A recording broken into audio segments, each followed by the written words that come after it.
Hey guys, I got a video review here for G-Buck 1212. This is on the Columbia River Knife and Tool model M18-02. Columbia River Knife and Tool makes a lot of variations on their M16 model. Like I said, this is the M18. This has a flipper on the back here, which you can use to open that blade up. I like this knife a lot. This is one of my favorite I don't want to say cheaper because it's still like a $60 knife, but I like this as much as I do many knives in the $100 and $150 price range. It's comfortable to use. I love the blade shape. It's got a lot of belly here. Very good performing blade. I'd put a high mirror polished edge on this. So if you find it to be extra glossy, it does not come like that. It comes kind of like, I guess, like your average knife would. But I polish it up a little bit, just like the way it looks. Besides the little flipper here on the back and opening the knife, you can also use the thumb studs. It's ambidextrous thumb studs, meaning it's on both sides for left or right hand carry. You can use the studs to flip that blade out just as easily.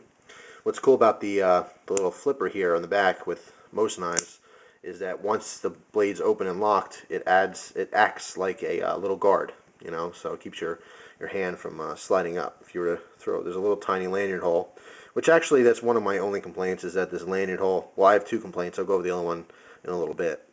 But the lanyard hole is very small. But if you do throw a lanyard on there, you can use this, in a stabbing motion, and that little guard will keep you from sliding down on the blade, which is very nice. This has inserts on one side of the handle scale. The other side is plain, nice and smooth, which I like because it's where the pocket clip is.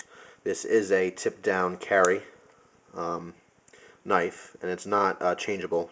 You can remove the pocket clip. There's 3 screws here, and if I take a closer look, they are Torx screws. 3 of them holding the clip on. You can take the clip off if you wanted, but you can't change it to different positions on this knife. But I don't mind a tip down carry. Rides nice in the pocket. The clip is pocket friendly, as I want to say, because it won't rip up your pocket very easily. It's not too tight, it's not too hard. This is a liner locking knife, and it has a lock system, LAWKS, which is on the back here. I explained this in some of my other videos. Basically, you have a liner lock that locks the blade. Once the blade's open, the liner moves over, locks that blade, and then the lock system, you push that brings down just a little plate on the left of the liner lock, so it keeps the liner lock from moving over. In this specific knife, the liner itself fails. Now, I know you might be turned off right away by that the lock fails, but the problem is with this one, the liner lock, and a lot of knives have this too.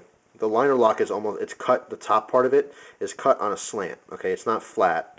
It's on a slant, and so is the bottom of the tang on the blade.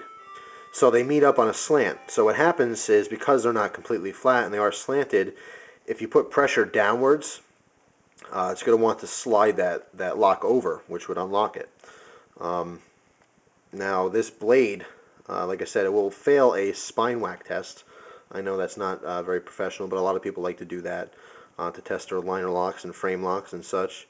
So basically, if I tap this on the table here, just give it a little tap, you're going to see that it unlocked the blade. Okay, that pressure pushed the liner over. Okay, I can probably do it on my hand a little bit too here. You see there, it fails. Now with this one, even though it's not good, obviously, I never had a problem because of the fact of this lock system. So I put on that secondary lock, and no matter what, I mean, I've tried this many times. I will smack this very, very hard on hard surface, table, whatever, and you're not going to have that fail because of the locks, LAWKS. So that liner can't move over at this point.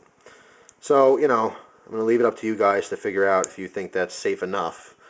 Safe enough for me. Sometimes I deal with knives with no locks, so I don't mind something like that. It's not a big issue for me, but it might be something you want to think about. So this lock will fail if you don't put the secondary lock on.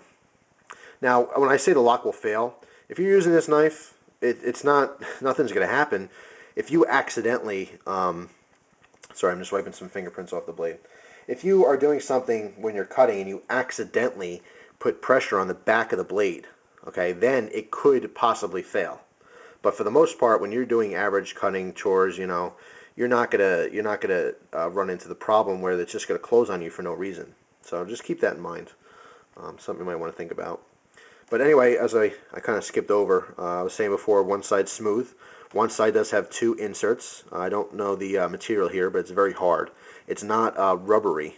It might appear to be rubbery where it gives. It's not. It's very hard, almost like a G10, but it's not G10. It might be some kind of Zytel, something like that. It's textured though, so it does give you grip, and it does you know, make the overall appearance of the knife nice.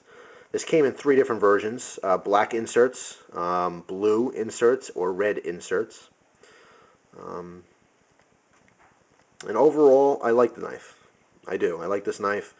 I really like the look of it. You know, closed or open. Like I said, pocket clip's good, so it's a comfortable carry knife.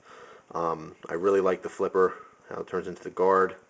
So it makes a good user. You know, if the whole lock issue doesn't bother you too much, I'd say it is a good knife for the money.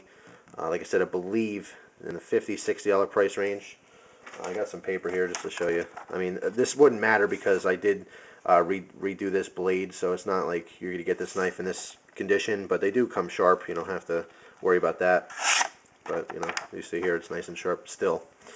But overall, I like this knife. Like I said, just the only issue is the small, or 2 issues, this very small lanyard hole. Because recently I like putting lanyards on my folding knives, and just that lock. So, like I said, I'll leave it up to you guys to figure out if you like this one or not. But I do. So, there you go.